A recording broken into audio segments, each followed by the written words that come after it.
Live from Pasadena, California, out here at Jackie Robinson Field. It's the Arroyo Seco Saints taking on the Academy Barons. Evan Davis alongside Adam Beck. And for the second time in as many games, we have a rematch between the Saints and the Barons. Yeah, these two teams faced each other earlier this week, and it was a close game. 5-4, Saints win after they were down 4-0 early on, and really started with Adrian Lopez, a huge home run in the middle of that game that kind of catapulted this offense. And it's really been the offense that has killed for the Saints squad early on. I mean, they've got the most stolen bases in the CCL, the highest on-base percentage, highest OPS, second highest batting average, third in slugging percentage, and they're averaging almost 8 runs a game, just at 7.9 runs per game. This offense has been flawless. You talk about the offense, but how about the defense? See how they line up. Usual suspects out on the field. Jacob Shart in left. Crew McChesney out in center. Ray Bermudez in right. Josh Livingston at the hot corner. Adrian Lopez at short. Tyler Gordon gets back in the lineup at second base. Joey Donnelly at first. And behind the dish is Nick Lazara. Yeah, Burge getting a day off, and we've seen kind of Lazara, Burge back and forth, and Lazara's been playing really well late. Good to see him get back in this lineup. I really like the way this defense is oriented today. Good to see Jacob Shart in there. Good to see McChesney. Bermudez gets back in and run field. But how about Tyler Gordon? We mentioned him earlier in this season in the broadcast about what he can do offensively. Good to see him in the lineup and back from after a week off or so. First pitch just about to get underway, and leading things off for the Academy Barons, shortstop number 5, Evan Cornwell, the senior from Pompton Lakes, New Jersey, playing in his 9th game of the season, a .257 batting average, 4 RBIs, and on the mound for your Saints is Michael Nunez. It's that first pitch just outside, ball 1. Second start for Nunez from Loyola Marymount University. Pitched 3 innings, 4 earned runs, 6 hits, 2 strikeouts versus the Crawdads in his first start of the season, but it really didn't go as planned. Saints probably would have liked him to get a little deeper in this game. So let's see how he starts tonight and see if he can, get past that first or second time through the lineup. That pitch just outside, the count now 2-1. Cornwell, his last game came against the Riptide in that huge loss they had. Big score for both sides, but 2 for 6, 3 strikeouts for him. Cornwell also didn't play against the Saints earlier this week when these two teams faced off. So the count now 3-1 for Cornwell. Nunez fires. That one just slapped back, and the count now full. Really like Nunez attacking the outside half of the plate there, forcing Cornwell to just dribble that one off the end of his bat. Foul. Nunez sets and fires for the 3-2. And that one outside, and a leadoff walk for Evan Cornwell.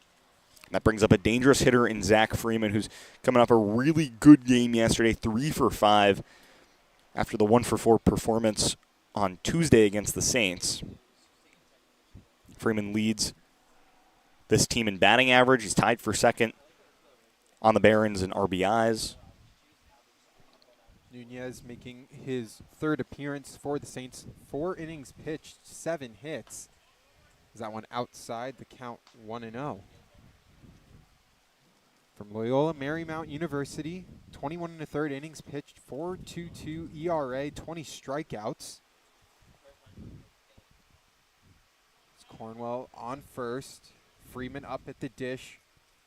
Designated hitter today was a center fielder. The last time these two teams met, made an incredible play on a Nick Lazara potential double. Robbed him of extra bases. 371 batting average. We talked how he's the hottest hitter on this team from Ohio State. So 1-1. That one just on the outer half of the plate. Nunez gets the call on the count 1-2. He's really working that outer edge against these lefty hitters early. Nunez trying to come in through that back door on some of his off-speed stuff. He's got a fastball, slider, changeup, curveball. Slider working early. As Cornwell goes, that pitch outside. Ball gets past Lopez. He doesn't know where it is, but So stolen base for Cornwell. Now a runner in scoring position with nobody out. And you probably would have liked maybe a better attempt there from Lazara. That pitch was a fastball outside. Perfect opportunity for Lazara to pop out of his stance and fling that onto second. That throw just a little late, and Lopez unable to come up with it cleanly. So Cornwell in there at second base, and both these teams super aggressive on the base paths. So expect to see that base running mentality being aggressive all night long. That one slap back foul, so the count still remains at 2-2. Freeman appeared in 6 games at Ohio State. Just 3 at-bats, went 1 for 3 with an RBI triple. Was injured his sophomore season, just playing in 1 game before missing the rest of the year due to injury, as that went outside the count full. We've seen Lazara behind the dish for a little bit, but let's see how Nunez attacks this pitch here. Does he go back to the outside? Does he go back inside? Probably goes to the slider. That's the stuff that he likes as his secondary pitch after his fastball. That one fouled back. The count still remaining 3-2.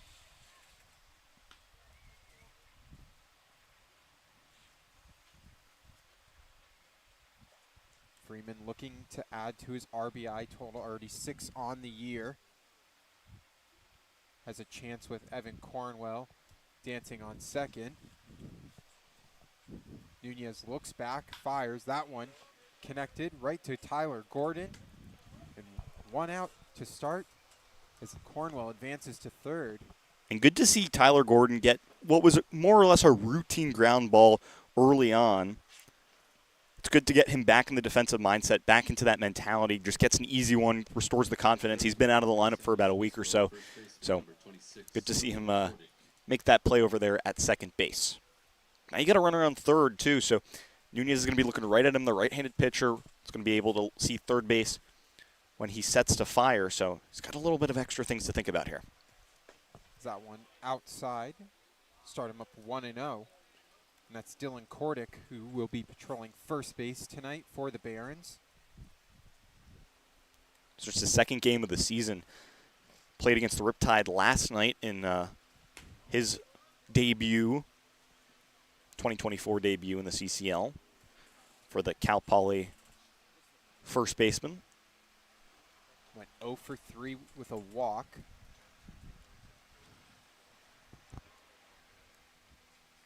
He's ahead of the count 1-0, and Nunez fires that pitch outside. The count now 2-0. Very favorable hitters count for Kordick, who has Cornwell on third and a chance for an early 1-0 lead for the Barons. Kordick didn't record a hit yesterday. Came around to score after a walk.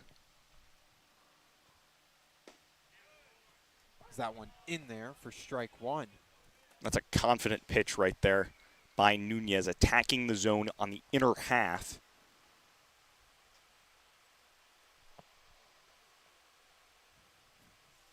Nunez working, trying to get back into the count as he fires that outside, and that'll be ball 4. So 2 walks to start things off here for Michael Nunez.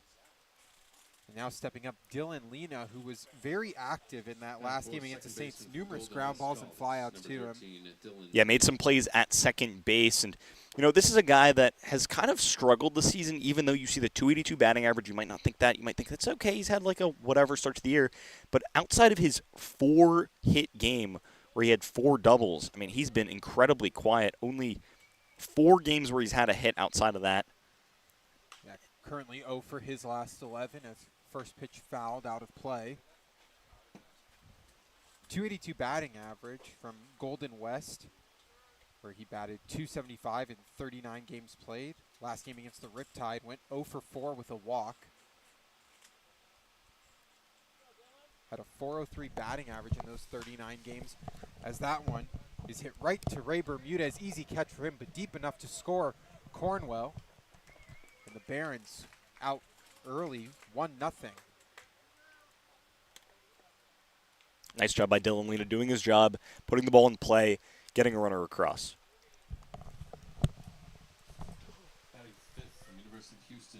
Center fielder, number 28. And now, Burke. the guy who we didn't see in the last meeting against the Saints, center fielder Jack Burke, 5 games played so far for him, a .353 batting average, 2 doubles and a triple, 3 of his 6 hits, extra bases, as Nunez starts him off 1-0. Previously played at Cypress College, now at the University of Houston. Made that commitment in November 2023, and his last game came against the Conejo Oaks. He's quickly behind 0-2. Had a double and an RBI in that game. Yeah, Burke's one of the most dangerous hitters on this team. He's second on the team in batting average. He's got RBIs and multiple hits in each of his last 2 appearances. He just hasn't played in about 6 days. But he's a guy in this lineup in the 5-hole who's going to be incredibly dangerous. He's a guy who's got some power. He's got some pop in his bat. And he's someone that Nunez is going to have to be able to pitch around or pitch through. It can't be lay off here because he's a good bat. And having Burke back in the lineup, Saints didn't see him on Tuesday, gives this Barons team a little bit extra oomph, especially in the middle of the lineup. Another bat that can really do some damage. Dylan Kordick trying to get Michael Nunez to think about him dancing over there at first. 2 throwbacks. The count goes to 1-1. As that one is slapped right. Nice play by Tyler Gordon, who throws it on to Donnelly in time. What a play by Tyler Gordon to get Nunez out of the inning. The Barons put up 1 thanks to a Dylan Lena sac fly, but that's all they get. As we get to the bottom of the first inning, the Saints looking to respond.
Welcome back to the bottom half of the first inning. The Barons quickly up 1-0 in this one, and on the mound for the Academy Barons is number 40, the right-handed pitcher Andrew Stanley from Wagner College, currently making his 3rd appearance through 7 innings so far, 9 Ks, 2 walks, and a 1.29 ERA.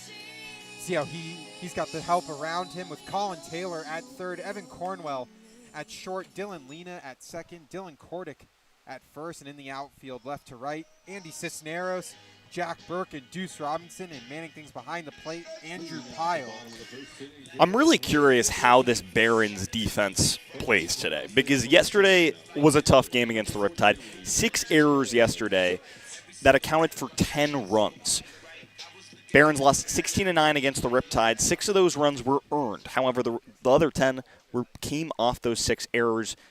Barons had 3 errors on Tuesday against the Saints. They lead the league with 28 errors, 10 more than the next closest team as Jacob Shart swings through that first pitch.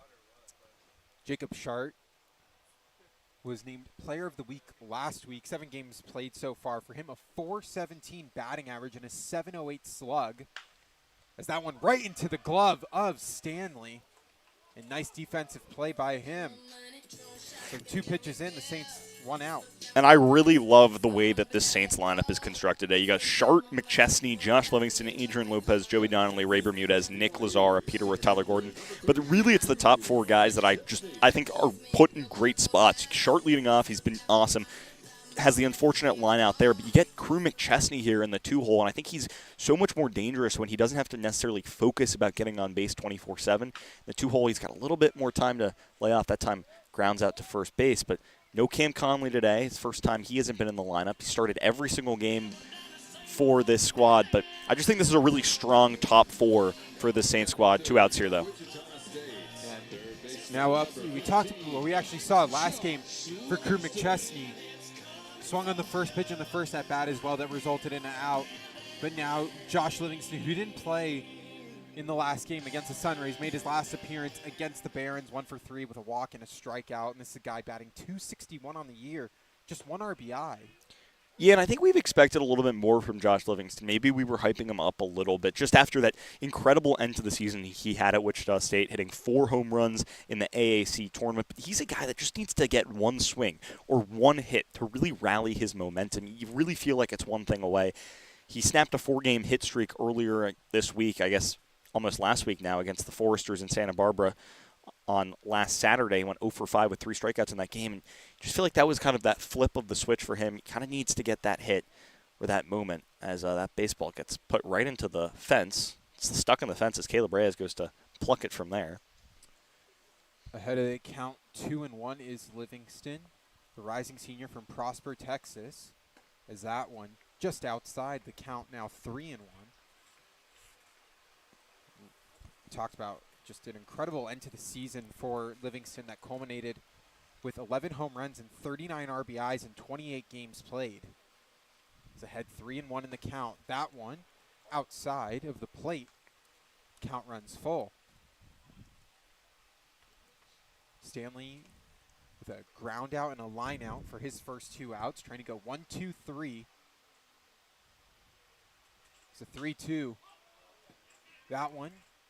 Fly ball, easy play for Dylan Lena, and how about a 1-2-3 inning for Andrew Stanley? We'll head to the top of the 2nd inning with the Barons looking to pile on to their lead.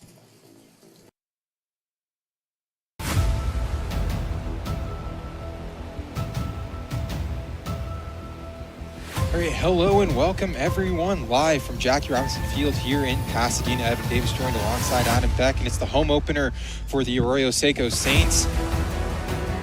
Looks like it will hit into the gap. Yes, it will. It will score a run off the glove of Pollock. That will score 2. It's quickly 4-0 top of the 1st inning for the Oaks. 3-1 offering, low and away for ball 4, and that will bring in the first run of the game. It's outside, ball 4. Fisher stumbling off the mound, and the Saints just finding any way possible to get some runs, and they've now walked in 2. With the Saints as a pass ball gets away. 5-2 lead for the Oaks. 2-1 offering, that one down the 3rd base.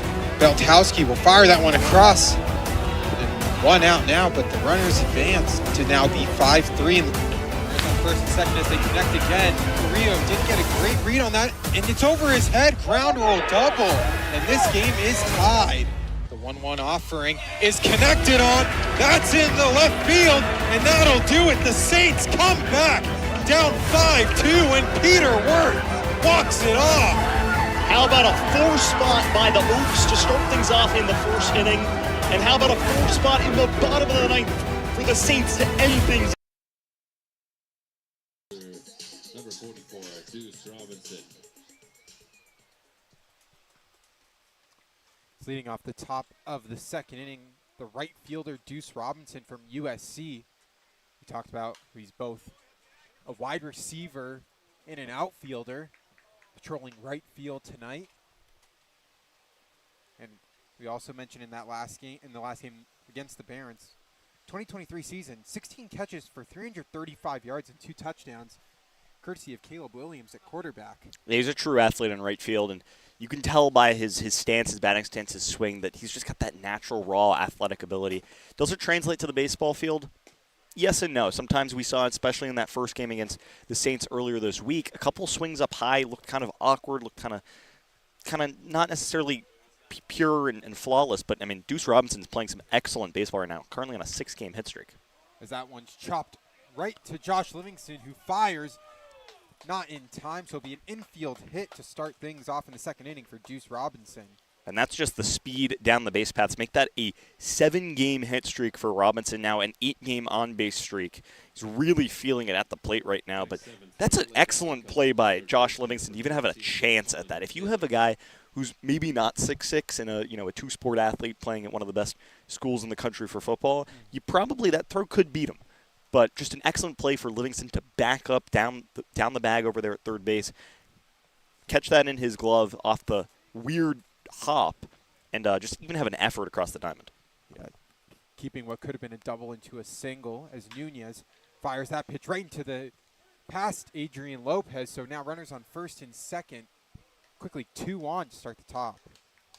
Yeah, and that's just a really nice piece of hitting from Colin Taylor, going right back up the middle. He's tied for second on the team in RBIs with 6 of them, and it's been hits like that have really propelled him so far this season. It was actually hitless going into yesterday in his last 3 games, but had a 1-for-5 day yesterday, so gets hits in back-to-back days and tries to reignite himself, and that brings up Andrew Pyle.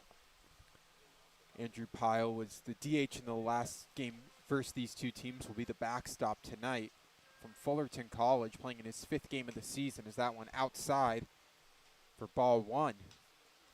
Yeah, Nunez has been rattled so far, especially with the base runners. Had to deal with a slew of guys on the bases in the first inning, gave up a run after the Dylan Lena sac fly to right field, and here has to deal with 2 early runners with no outs. Is that one in there for strike 1? Quickly even up the count. And talk about Andrew Pyle, 4th on the team in batting average, batting at .278, only a .556 OPS, which just tells you 5 hits and 18 at-bats, all singles. 2 RBIs, 5 strikeouts, no walks this season. Is that one in there? And Nunez quickly works back into a 1-2 count. He's only playing his 5th game this year. This is a Barron squad that's pretty deep at the catcher position. He's battling with a slew of other guys to get in the lineup every day, and these are 2 teams that are going to see a ton of each other throughout the season. 9 games between them. Saints already getting up to that 1-0 start.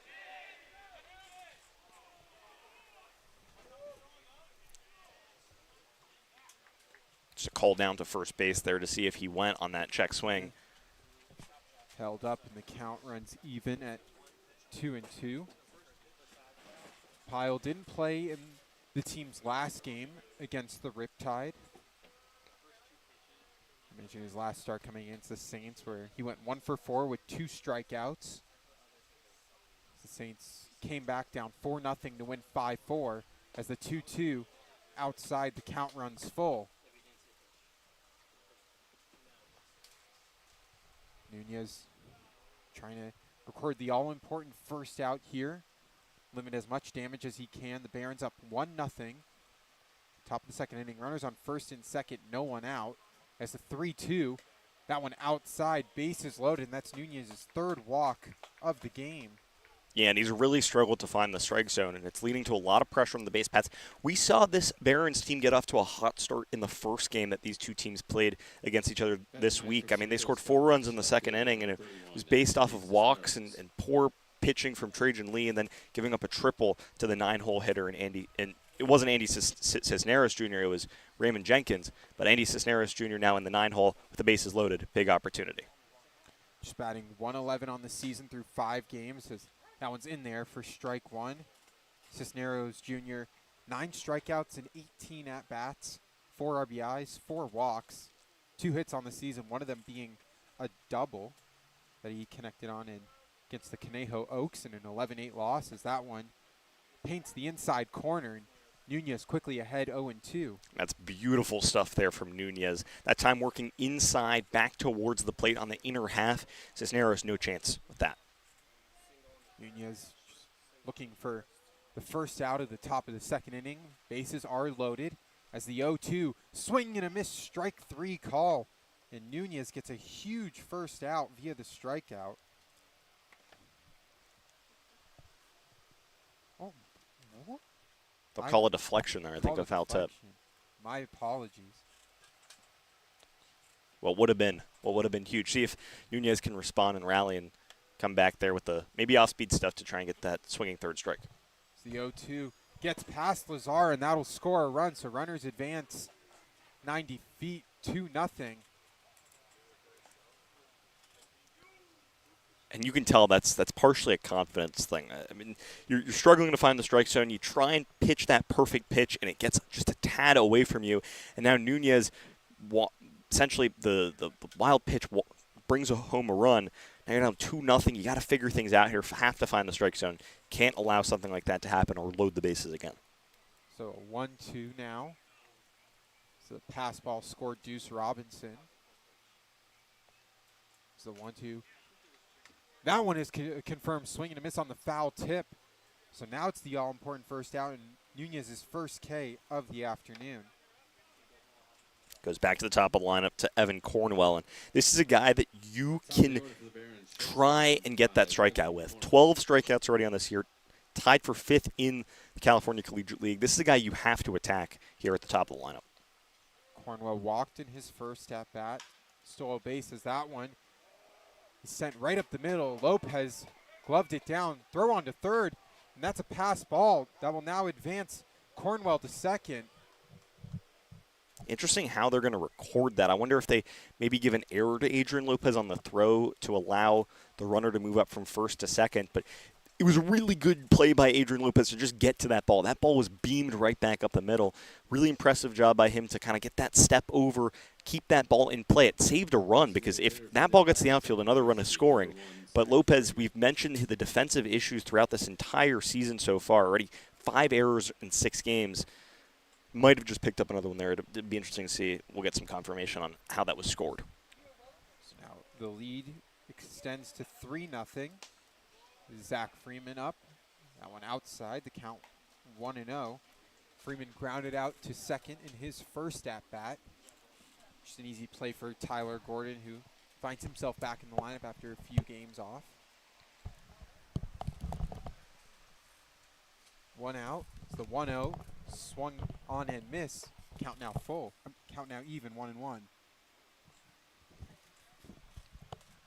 Freeman, I mean, we've mentioned he's a guy that can really do damage with the bat. Coming today, team leader in batting average, 3 for 5 day yesterday with a run. Doesn't have an RBI since a week ago against the Sunrays.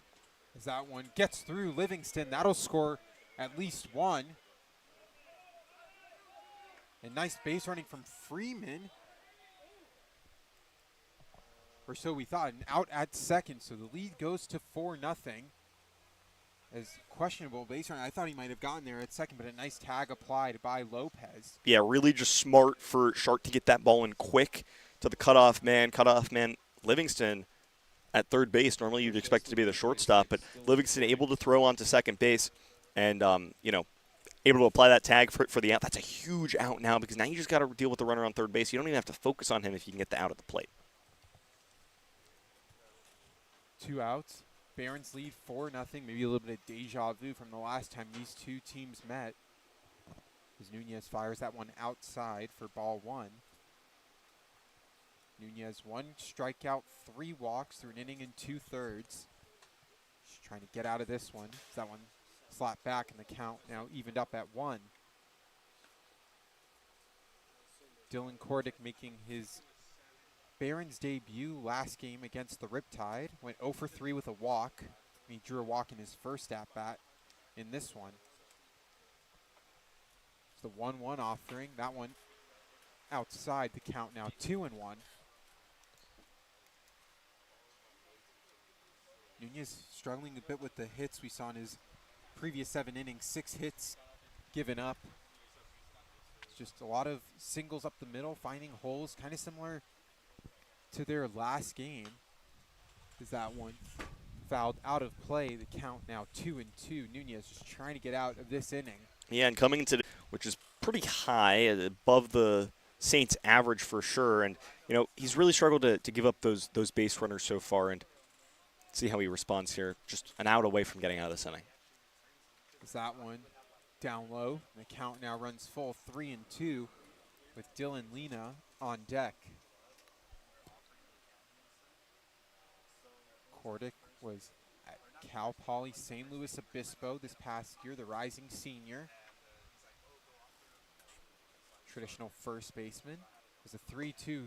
Swung on and missed for strike 3. So Nunez gets out of it, and the Barons put up a 3 spot in the top of the second inning. We'll head to the bottom of the second inning with 4, 5, 6 due up for the Saints.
Well, kind of similar to how the game went for the last time these two teams played. We head to the bottom of the second inning with the Saints trailing 4-0, 4, 5, 6 due up. And leading things off this inning, shortstop Adrian Lopez, who is arguably maybe the second hottest hitter on this team, following Jacob Shart, a .391 batting average in 6 games coming into tonight. Had his first home run of the season last game. That one on the outer half of the plate for strike 1. I mean, this is a guy, he's fifth in the CCL in batting average among qualified hitters. The stat that really jumps off the page for me is the .615 batting average on balls in play. Are you kidding me? .615 in the young season and 29 plate appearances. I mean, when he's put the ball in play and not struck out, yes, he struck out in 31% of his at-bats, or plate appearances rather. But when he puts the ball in play, I mean, 6 times out of 10, it's a hit. Currently a .517 on base percentage and 1169 OPS. Went 1 for 2 last game with 2 walks. That game coming against the Sunrays as the 1-2 in there on the outer half of the plate. Strike 3. And Andrew Stanley places 3 strikes on the outside for his first strikeout of the night. Now Joey Donnelly looking to get things going. First baseman from Cal, number 17, Joey Donnelly. And Donnelly got the day off yesterday, or 2 days ago. But against the Barons, went 1 for 5 with a strikeout. We saw him start the year off in the outfield, now at first base, and he's kind of seemed like he's found that home at first base. Stanley fires first pitch low for ball 1. We've seen Joey Donnelly go on these streaks, kind of just like a roller coaster, up and down. Last game, 1 for 5, but the previous game, 2 for 5 with 2 RBIs and 2 doubles. So ahead 1-0. It's that one placed beautifully for strike 1. And you mentioned those doubles against the Foresters, and the game before against the Riptide also had a double. Had 3 doubles in his last 3 games after no doubles against the Barons on Tuesday. But he's a guy that has power. I mean, we almost saw him hit a home run in this ballpark earlier this season, one that we thought, both of us thought, got out. It was Jacob Shart, though, who hit the first home run of the season in Pasadena. That happened last game. An absolute no-doubter to right center field. And nice little bat flip as behind in the count 1-2 is Donnelly. As that pitch inside, the count evened at 2. Talk about Andrew Stanley coming into tonight. 7 innings, 9 strikeouts, 2 walks, a 1.29 ERA. just made 4 appearances at Wagner as the 2-2 inside, and Donnelly works the count full. Just had 4 appearances at Wagner, 7.50 ERA in 6 innings, 2 strikeouts, 3 walks, and opponents batting .438 against him. It's a 3-2. That one slapped towards left field. That'll get down for extra bases as Joey Donnelly makes his way to second and the first base runner on the board. It's Joey Donnelly with a nice double. Yeah, Donnelly, the doubles continue to pile up for him. He's been so good all season with those extra base hits. Now just his 4th double of the year. I mean, that's the best of the CCL, now tied for 2nd in CCL play in doubles. Presley Kosciuszko of the Walnut Creek Crawdads, he's got 5. Now the right fielder, Ray Bermudez. Home run, 4 RBIs on the season for him. His last appearance came against these Barons. He went 0 for 3 with a walk. Now with a chance with a runner in scoring position, just 1 out. Stanley checks back on the runner. But he's also a guy that's kind of gotten unlucky at the plate, too. He's made a lot of good contact that hasn't necessarily found gaps in the defense. You can see that by his .250 batting average on balls in play. A couple deep fly balls that just haven't quite tested outfields. But just going back to that hit by Donnelly, I mean, that's a beautiful piece of hitting. He's clearly not trying to hammer that baseball. He's looking to make good contact, makes good contact, lets it slice down into that left corner down there here in Jackie Robinson Field. And I mean, it's deep down there, so once you put a ball down there, it just goes. The 0-1 outside for ball 1. Count now evened up. Bermudez was at Polk State College his last year. 309 batting average, 4 home runs, 47 RBIs, and a 392 on base. It's the 1-1. That one's connected on into left field. Joey Donnelly sent home and an RBI single for Ray Bermudez. So after 4 up, 4 down for the Saints, they get back-to-back base runners. Now Nick Lazara, who's really picked it up as of late. Yeah, just a great job by Ray Bermudez, just putting that over there towards the left side. Once again, putting the ball in play, and that's what he's done really well. It's just he hasn't found gaps. That time it does through the left side of the infield. Gets into left field for the base hit. Donnelly, smart base running. He's powering past second base. Comes around to score 4-1 ball game. And Nick Lazara, you mentioned how he's kind of been better of late. Big spot here trying to keep this offense going. 1 for 4 last game with a walk is a check back on Bermudez. Had 2 runs scored. Started the year batting just 100, 2 for 10. Batting average has now increased. Sorry, 1 for 10, I apologize. The batting average now increased to 222 on the year. First pitch on the outer half of the plate for strike 1. 333 on base percentage, though, for Lazara. Yeah, and honestly, I think we might even expect it to maybe be even a little higher. I mean, he's a career 422 on base guy at Trinity University. And obviously, you know, the skill level of Trinity University is maybe the CCL is a little bit more challenging just with guys from maybe some Power 5 schools. Can I even say Power 5 schools anymore with the Pac-12 ending? I feel like we mentioned this at least once on every broadcast or maybe once on every 2 broadcasts, but it's now a Big 4 conferences. The 0-1. That one hit to second base. Dylan Lena on to second for 1. On to first, double play to get out of the inning. So the Saints tack on 1, head to the top of the 3rd inning, still down 4-1.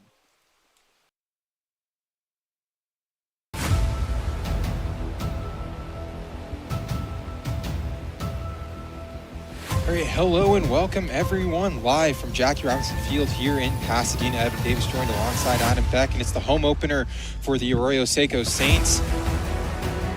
Looks like it will hit into the gap. Yes, it will, and it'll score a run off the glove of Pollock. That will score 2.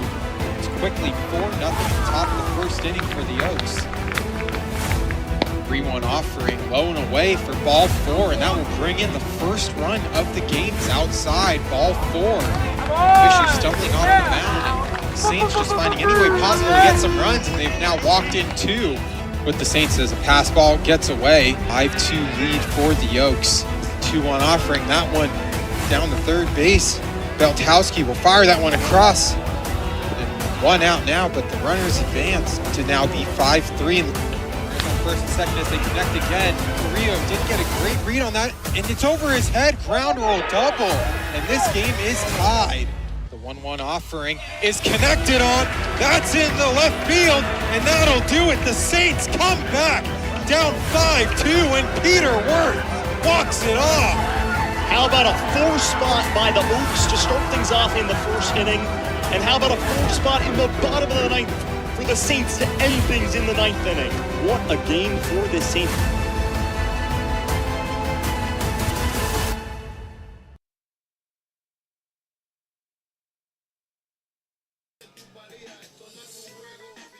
Welcome back to Saints baseball. Evan Davis alongside Adam Beck, and the Saints get 1 run back in this one. Trail 4-1 as stepping up to the plate for the Academy Barons. The second baseman, Dylan Lena, who sack fly in his first at bat, still 0 for 11, looking for his first hit in many games. Yeah, I mean, he's even though he hasn't necessarily had those big hits since that 4-hit game, he has still reached base in 5 straight and still been a dangerous hitter in the middle of his lineup, batting in the 4-hole. He's got the power. He's able to really hammer the baseball as he fouls the first one down the left side.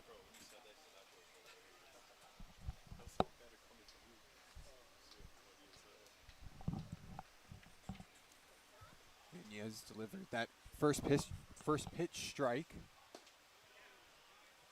That one just outside for ball 1 as Lena held up on his check swing. Nunez has already surrendered 4 hits and 3 walks. Swing and a miss on that, just fouled off. Count now 1-2. The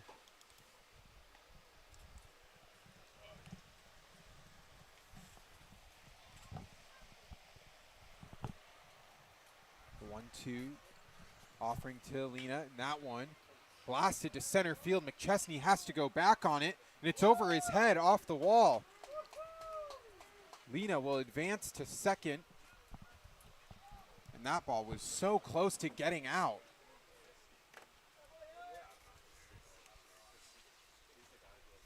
And McChesney just went over his head there. And we've mentioned the power of Dylan Lena, and he gets another double there, now up to 5, tying Presley Kosciuszko atop the CCL standings in terms of doubles.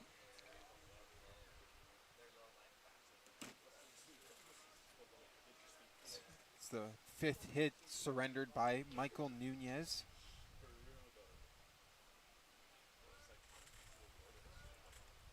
Now runner in scoring position for Jack Burke, who grounded out to second in his first at-bat. That one in there for strike 1. It's a really nice play by Tyler Gordon to get Burke out. Burke came into today an average of .353 from the University of Houston, previously at Cypress College.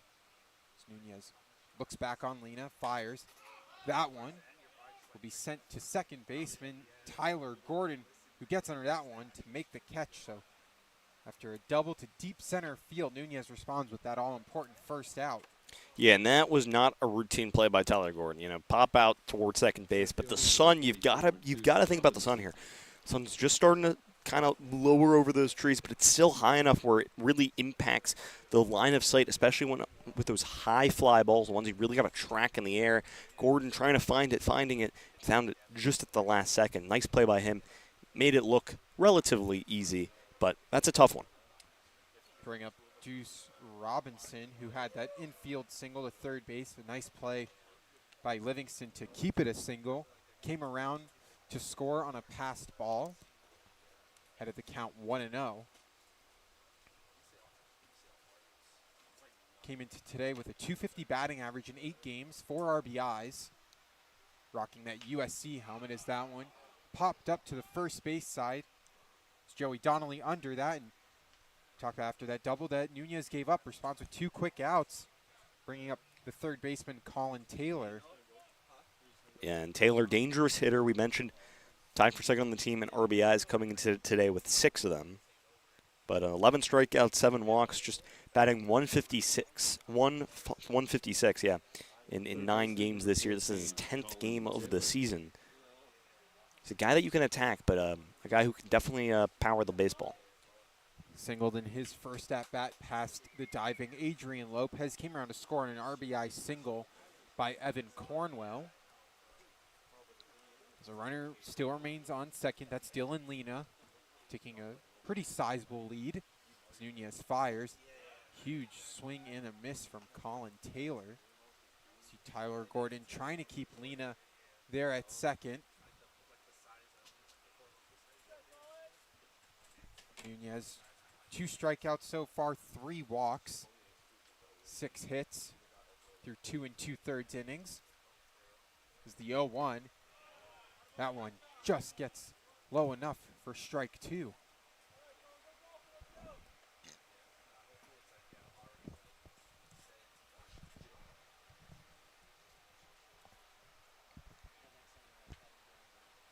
Nunez trying to keep the deficit within reach for the Saints, who have scored 6+ runs in all but 2 games this season.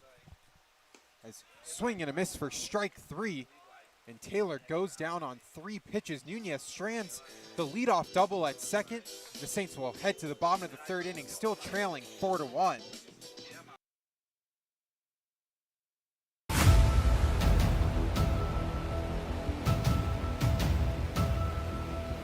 All right, hello and welcome everyone live from Jackie Robinson Field here in Pasadena. Evan Davis joined alongside Adam Beck, and it's the home opener for the Arroyo Seco Saints. Looks like it will hit into the gap. Yes, it will, and it will score a run off the glove of Pollock. That will score 2. It's quickly 4-0 top of the 1st inning for the Oaks.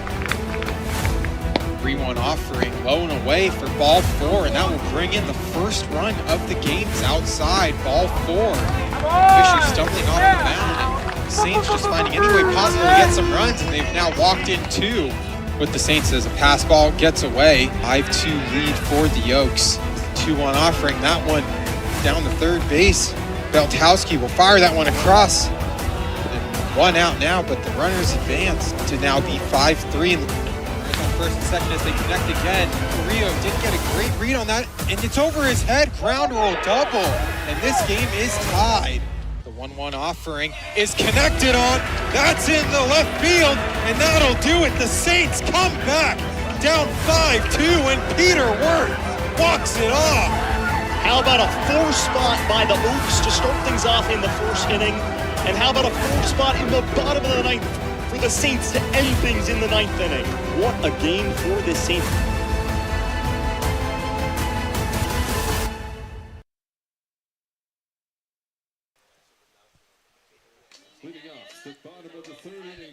Leading things off in the bottom of the 3rd inning, designated hitter Peter Wirth, who came in last game against the Sunrays as a defensive substitution, 0 for 1 with a pop-up to right field. Currently batting .273 on the year with a .467 on-base percentage. It was great to talk to him last game in the booth as that one outside for ball 1. Just a great guy. Yeah, and we didn't even know he was going in later in the game, and that's something both of us went to talk to him about after, just jokingly.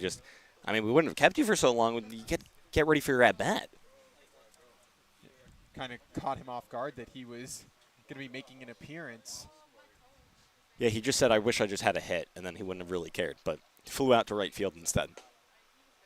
That one swung on and missed, so the count 1-2. Stanley working on 1 strikeout, 2 hits, no walks through 2 innings. As Wirth swing and a miss for strike 3. And Wirth goes down swinging. And now Tyler Gordon's first plate appearance in 10 days. Hasn't played for the Saints since June 11th against the Crawdads at home, where he went 0 for 2 with 2 walks, a hit by pitch, and an RBI. And he's a guy that at Miami of Ohio was an everyday player. 53 games started in 54 appearances, and only 7 extra base hits. Doesn't necessarily have that much power, but I just love him in the 9-hole in this lineup because he's not a traditional 9-hole hitter. He's a guy that really gives you some contact in the bottom of the lineup and really sets the table for the top. Is that one fouled off. Count 0-2. That was really close. I mean, that was like on the line right there. First base umpire had a beautiful view of it. I'll trust him down there. But if that ball gets past the first baseman, I mean, that's extra bases for sure.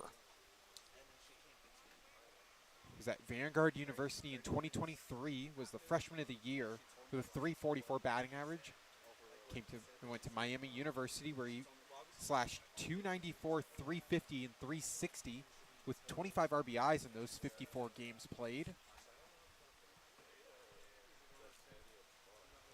Has just played in 2 games this season. That one slapped right back to Stanley onto first, so 2 up, 2 down to get things going in the bottom of the third. And we saw Dante Samuto really cruise through this lineup as well. No earned runs through 6 innings. All his earned runs came via errors. And we're seeing now here with Stanley just really dominating, only 2 hits allowed through 2 2/3. Yeah, Zamudio played really well the other day. I mean, you mentioned the 6 innings pitch, 7 hits allowed, but no earned runs. Those 3 runs coming off errors. 3 errors from the Barons in total, and 1 walk, 2 strikeouts. I mean, Zamudio really played well, and now Stanley has done a phenomenal job through this early going, just giving up that 1 run just an inning ago. As Shart will line that to first base, but foul ball, so he'll get another crack at it. Shart lined out to Andrew Stanley. A nice defensive play by the pitcher. Coming into tonight, Shart batting .417 with a .708 slug, 4 RBIs. He's played in all but 1 game so far this season. He's kind of moved around the entire lineup, but now with the hot bat leading off. It's the pitch, that one down low.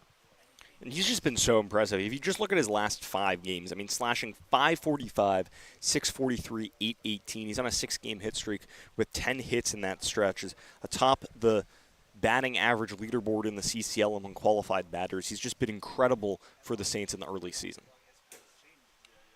That one fouled back. The count now 2-2. We mentioned how he hit a home run in the Saints' last game, and something he talked about after the game was, this is a quote, "I was mainly just trying to get a hit, honestly, put the ball in play." And on leading off, he's just saying that he's not trying to look to drive the ball anymore, but trying to help the team and get on base any way he can. That one outside, so the count runs full. Talk about Jacob Shart, 1 home run, 7 RBIs. Just doing an incredible job. It's a 3-2. That one's connected onto second baseman Dylan Lena. On to first, and another 1-2-3 inning for Andrew Stanley. We'll head to the top of the 4th inning with the Saints still trailing 4-1. Evan Davis, Adam Beck bringing you Saints baseball.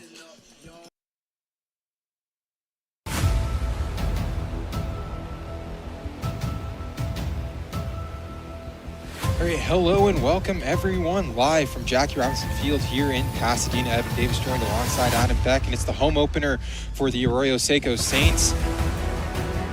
Looks like it will hit into the gap. Yes, it will, and it will score a run off the glove of Pollock. That will score 2. It's quickly 4-0 top of the 1st inning for the Oaks.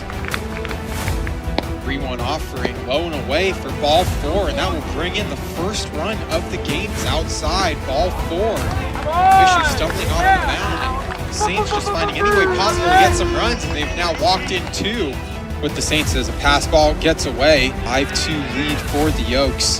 2-1 offering, that one down the third base.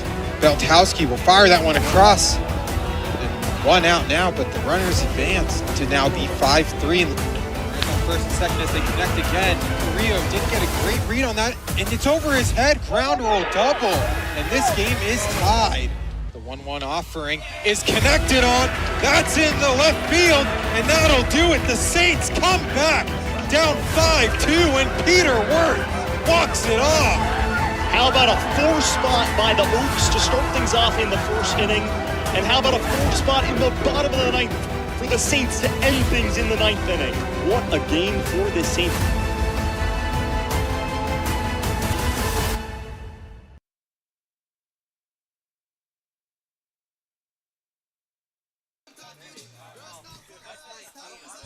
Welcome you to the top of the 4th inning. And a pitching change here for the Saints as stepping on the mound is number 19.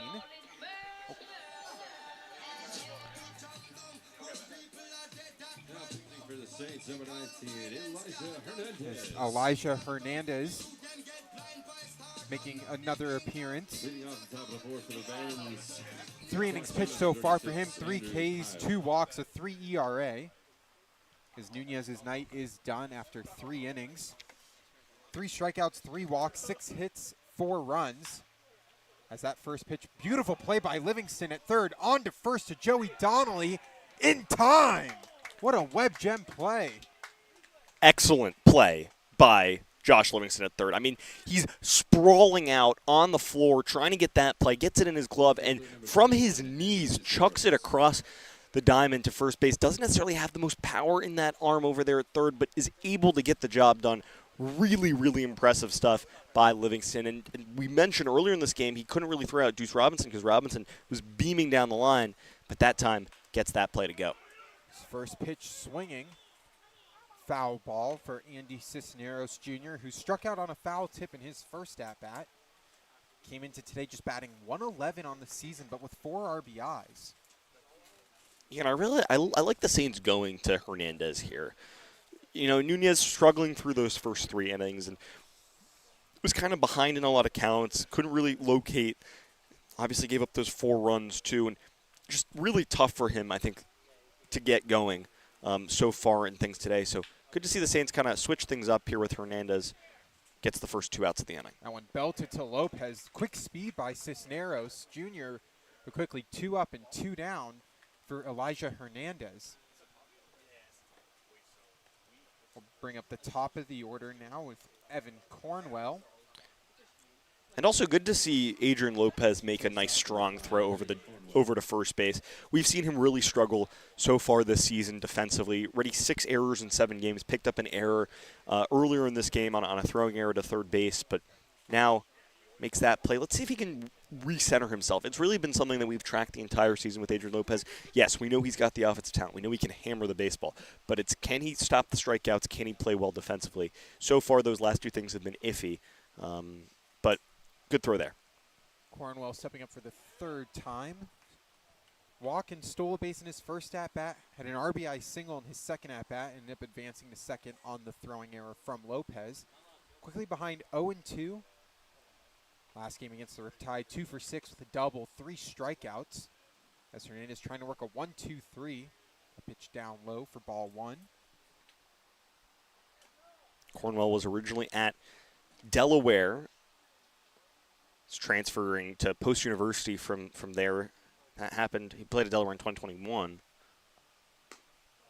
Is that one outside? Cornwell evens the count. You don't see a ton of guys from the East Coast in the CCL, but Cornwell, one of the few from New Jersey, as you mentioned earlier in the broadcast. It's the 2-2.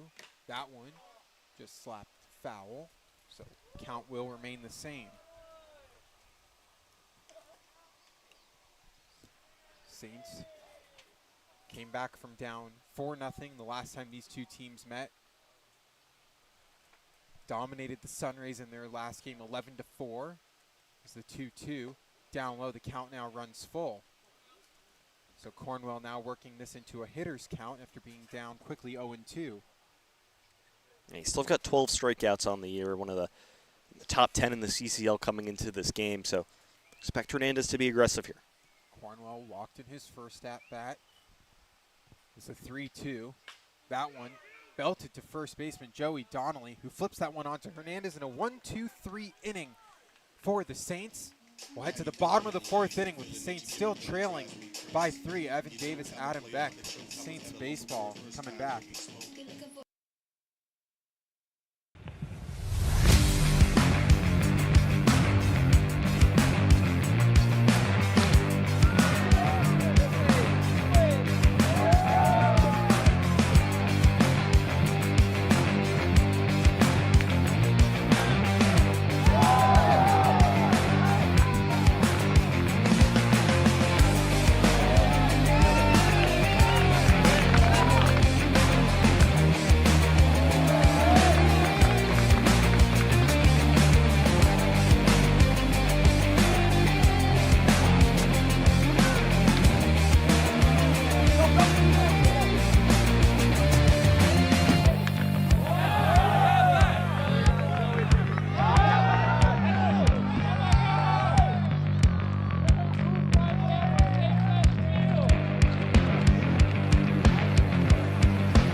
Leading off the bottom of the fourth inning for Arroyo As Seco. leading things off for the Saints, we got 2, 3, 4 hitters coming up. It's Crew McChesney, who batted 9th in the team's last game against the Sunrays here at Jackie Robinson Field. Now elevates to the 2 spot after returning last game from an oblique injury.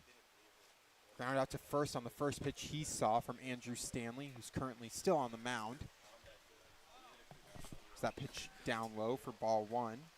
And when I mentioned earlier in this game about the way this lineup was oriented and the kind of the construction of the lineup, I really like having McChesney in the 2-hole because, right, you end the last inning 8-9-1 and you're now 2-3-4 up. But McChesney is basically a leadoff hitter anyway. Started the year as the leadoff hitter for this Saints team, and it's just such a talented batter in the batter's box and just waiting for that hit to get him going.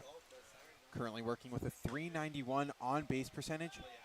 It's that foul ball hit into the Barons' dugouts. The count now 2-1.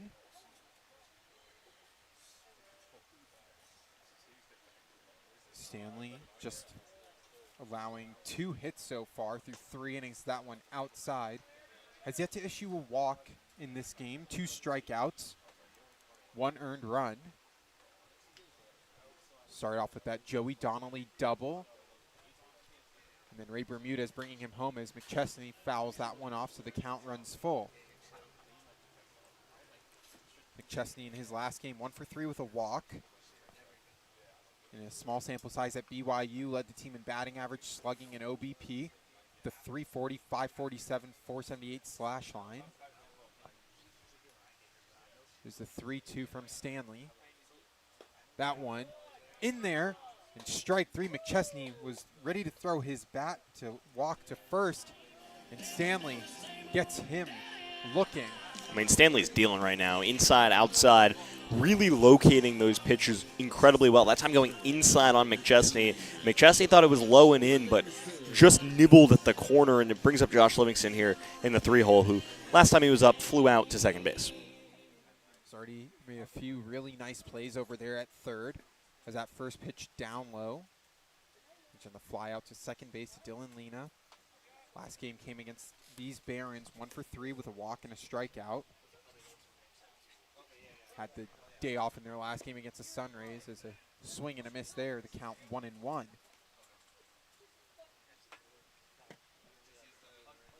From Wichita State University, 28 games played, .253 batting average. Monstrous end to the season as that one is connected high into center field. That's Jack Burke under it to make the play. 2 outs for the Saints. It's the shortstop Adrian Lopez looking to get the offense alive. Yeah, struck out in that first at-bat, and I mean, he struck out in over 30% of his plate appearances this young CCL season, so not necessarily surprised that starts things off with the strikeout looking, but it's been about his response in a lot of games. Against the Sunrays last time out, went 1 for 2, had a strikeout, but also had 2 walks, had an RBI. He fouls that first one off. Even against the Barons, right? You know, went 2 for 3, a walk, 2 RBIs, and had that 2-run home run to left field in the 6th inning to really kickstart the Saints offense. Can he kickstart the Saints offense here? Stanley dealing so far through 3 2/3, 3 strikeouts, no walks. As Lopez hits it right to the shortstop, Evan Cornwell. So another 1-2-3 inning for Stanley. We'll head to the top of the 5th inning with the Saints still looking for offense.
Elijah Hernandez back on the mound for his second inning of work. Got a 1-2-3 inning.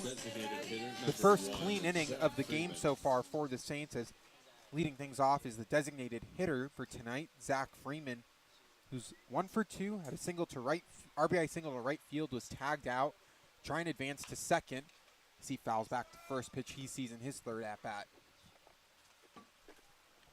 Yeah, and we've talked about Freeman being a really, dangerous player. And starting off here in the fifth, trying to get things going for this Barons team, but I mean this is a tough lineup to face, and I mean this is a Saints squad that's going to get very familiar with the Barons this season. Their middle 4 or 5 guys are just so capable at any moment. It's just they haven't been able to really string together these long winning streaks. I mean, currently right now, they're really struggling on a 4-game losing streak. This is only their second game on the road, though. Lucky Ducks for them. Yeah, they've been chilling in Compton for 10 games so far this season. So that one was sent foul down the first base line, a 1-2 count. That one way outside. The count now 2-2. Hernandez just working basically the ground balls. Got 3 outs, flyouts, and ground balls. Not known for his strikeout ability, but just able to get the outed. He makes me eat my words as a strike swinging for Zach Freeman, who's now 1 for 3. And I really like the mentality there by Elijah Hernandez, just attacking Freeman, unafraid of the dangerous hitter, and that's his 4th strikeout of the season so far, his first of the game.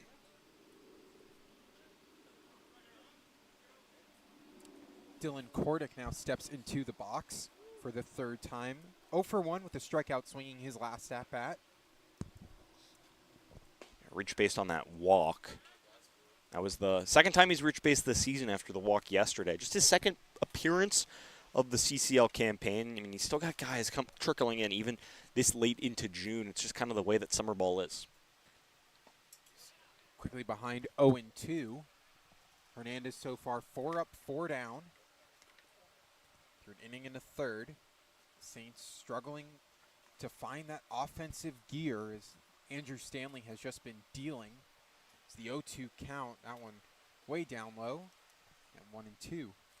And you mentioned Andrew Stanley dealing, but it's also kind of been a theme throughout this Saints season so far has been the pitching has kept the Saints in games. It's never really lost any games for this squad. And even against the Foresters in that 12-11 game, I wouldn't even say the pitching was at fault. It was more the defensive mishaps and the defensive miscues from moments throughout that Saturday afternoon last week. But yeah, it's just at this point in the game, down 3 runs, you're still in the middle part of this game, still a lot of baseball to be played. You just need the pitching to keep the game within reach. Is that one? Strike 3. Looked like the ump was really questioning whether or not to throw his hands and call the strike. So now Hernandez, 5 up, 5 down. And that's now back-to-back strikeouts for Dylan Kordick. And out of the pen especially, we've seen a lot of Saints pitchers struggle getting that final out of an inning. And that's just kind of been almost the issue with these pitchers at times. It's been really solid first 2 outs of an inning, can't really close out things. Let's see if Hernandez can do it in back-to-back innings here. Lena 1 for 1 with the sac fly to Ray Bermudez, and then tattooed a double over the head of Crew McChesney. That went off the wall. Behind 0-1. Hits that to Lopez, who bobbles that. So Lena will advance to first. And that's another play that just kind of eats up Adrian Lopez. It'll probably be ruled a hit just because of how hard that was hit. We're getting the confirmation it was. But just right at Lopez, you almost wish he comes up with a play there. You almost expect him to. But that was rocketed right at him, and it would have been a tough play.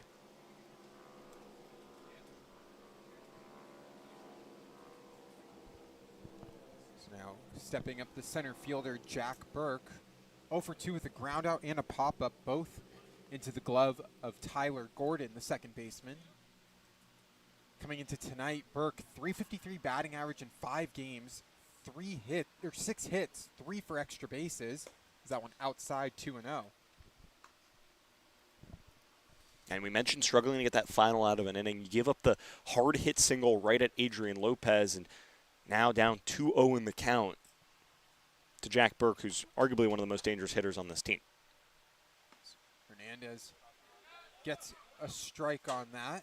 No advancement from Dylan Lena on the semi-pass ball. Call it just went out of the glove of Nick Lazara, who's the backstop for tonight. Alex Burge getting some rest. As Hernandez checking back on Lena. Will fire the 2-1. That one check swing. Just right near the Barons dugout. So Hernandez gets himself back into the count, now 2-2. Hernandez already working on 2 strikeouts, both in this inning. It's the 2-2, 2 outs.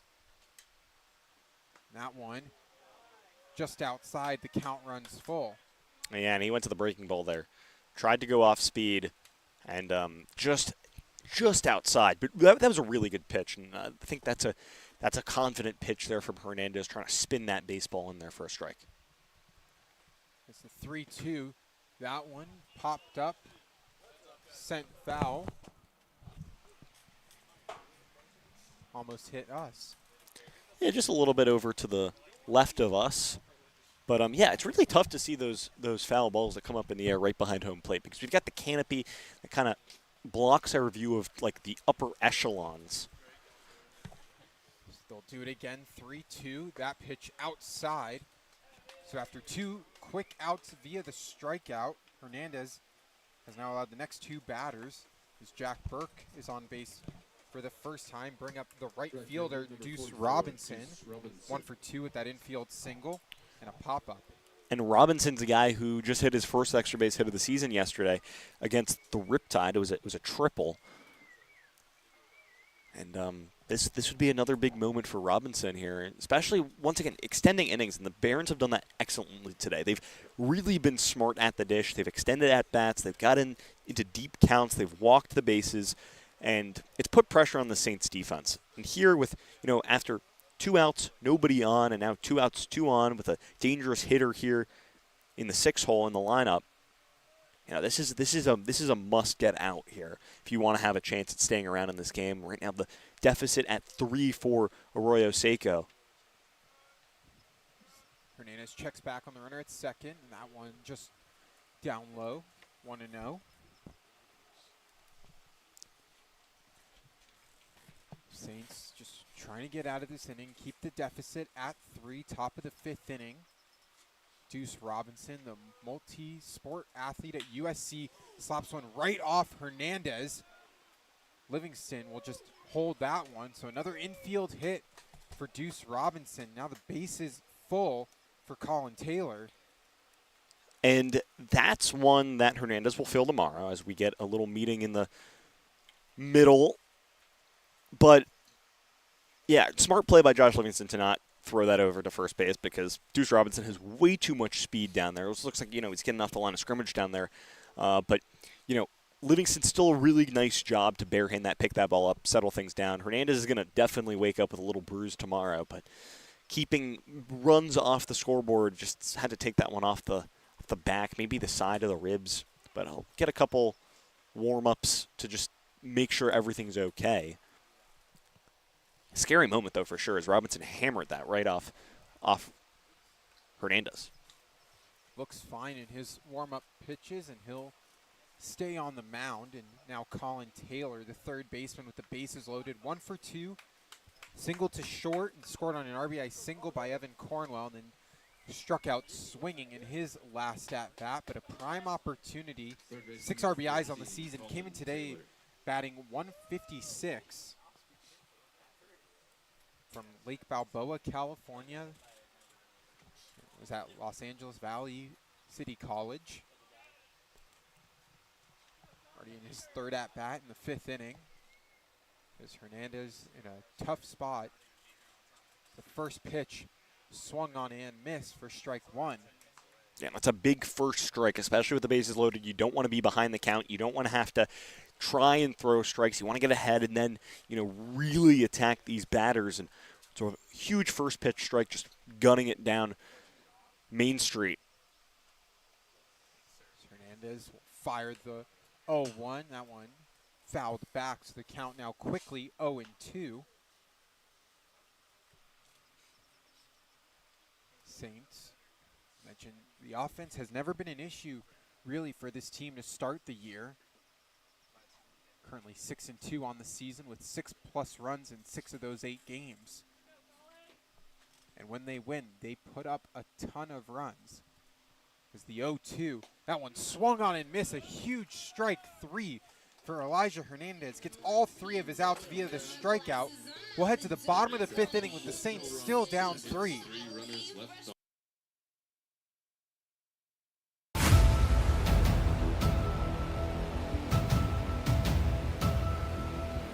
All right, hello and welcome everyone live from Jackie Robinson Field here in Pasadena. Evan Davis joined alongside Adam Beck, and it's the home opener for the Arroyo Seco Saints.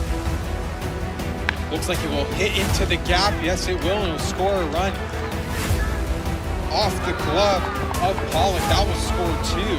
It's quickly 4-0 at the top of the first inning for the Oaks. 3-1 offering, low and away for ball 4, and that will bring in the first run of the game. It's outside, ball 4. Fisher stumbling off the mound, and Saints just finding any way possible to get some runs, and they've now walked in 2 with the Saints as a pass ball gets away. 5-2 lead for the Oaks.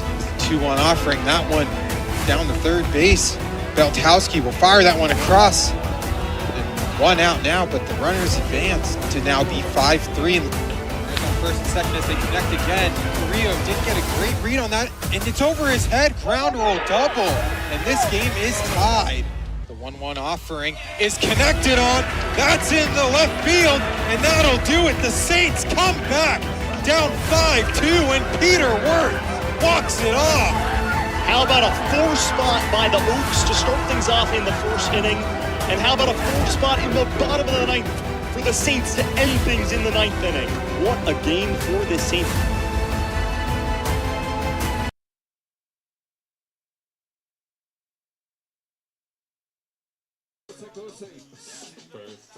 Leading things off for the Arroyo Seco Saints in the bottom half of the 5th inning is not the first baseman, Joey Donnelly, who doubled to deep left field in his first at-bat. Came around to score on the Ray Bermudez single. Came into tonight batting .318, now a team-leading 10 runs scored, as Andrew Stanley still working on the mound, gets a first pitch strike. I mean, Stanley has been dominant, and we knew we were going to expect to see some good stuff from him, a 1.28 ERA coming into things, leading the Barons in terms of qualified pitchers in ERA, and, he's been really impressive today. Just striking guys out, keeping the ball out of dangerous places, being ahead in counts, now up 0-2 in this one here, and just attacking these Saints batters. He's really kept this Arroyo Seco offense off balance. This is the 0-2 from Stanley. That one just popped up to the third base side. Should be an easy play for Taylor, who's called off by the shortstop, Evan Cornwell. So 1 up, 1 down for Stanley. Now that brings Ray Bermudez up, who had that RBI single that brought in Donnelly home back earlier in this game. But this is a moment where I think Ray Bermudez, he's got the ability to change a game with a swing of the bat. And, a big hit here. Obviously had the home run that kept the Saints within 1 in Santa Barbara earlier this week on Saturday up there against the Foresters. But he's really got a lot of power in his swing. If he can lace an extra base hit here, it could really change the momentum of this ball game. First pitch swinging strike for Bermudez. Who came into tonight on the season batting 5 for 22, good enough for a .227 batting average. A home run and 4 RBIs is quickly behind the count 0-2. And Andrew Stanley has just been putting on a clinic through 4 1/3. As he waves off first 2 pitches. Not one. Be on the outside part of the plate for ball one. Yeah, now 1-2 to Bermudez, and he's a guy that struggled with strikeouts at times too. Almost 20% of his at-bats strikeouts, 18.5% coming into today. Is that one swing and a miss for strike three, so that's 4 strikeouts on the evening for Andrew Stanley. With Nick Lazara due up for the Saints. The backstop for tonight's game, who grounded out into a double play in his first at-bat. Stanley fires that one down low. 1-0.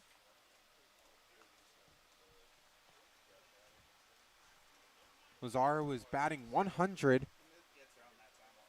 early on in the season. Now the average up to 222 as that 1-0 count outside, so quickly headed the count 2-0.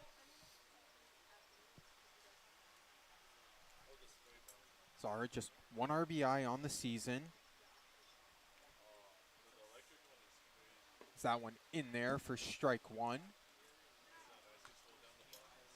And even when Stanley's behind in counts, right? He's behind 2-0, throws a great strike on the outer half. I mean, his ability to come back, so impressive. Is that one in there for strike two? So the count quickly evened up.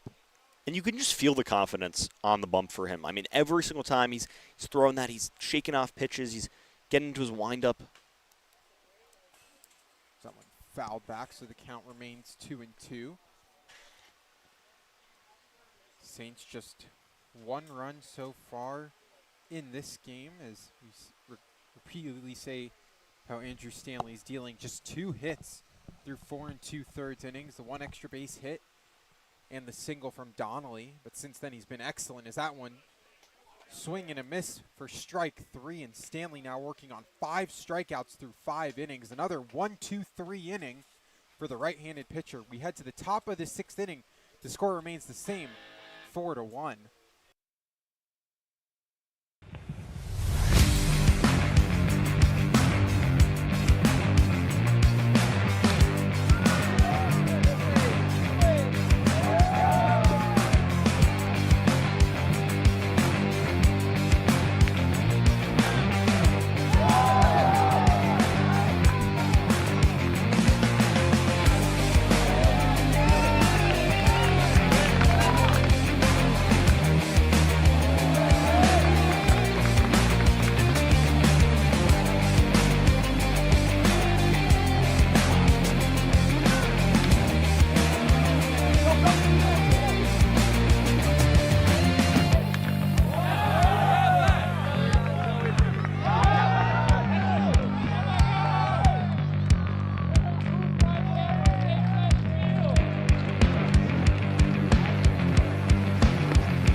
New pitcher on the mound for the Saints, number 34, Jace Presley.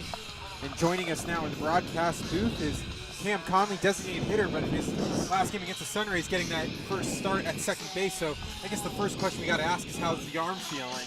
Oh, it's feeling great. Coming back from TJ, it was a really long recovery. I mean, longer than I anticipated, but just looking forward to getting back out there. And I'm not from California originally, and one of the first off days, I was like, gotta go to Malibu, right? Gotta check out Pepperdine. I mean, the views are unbelievable.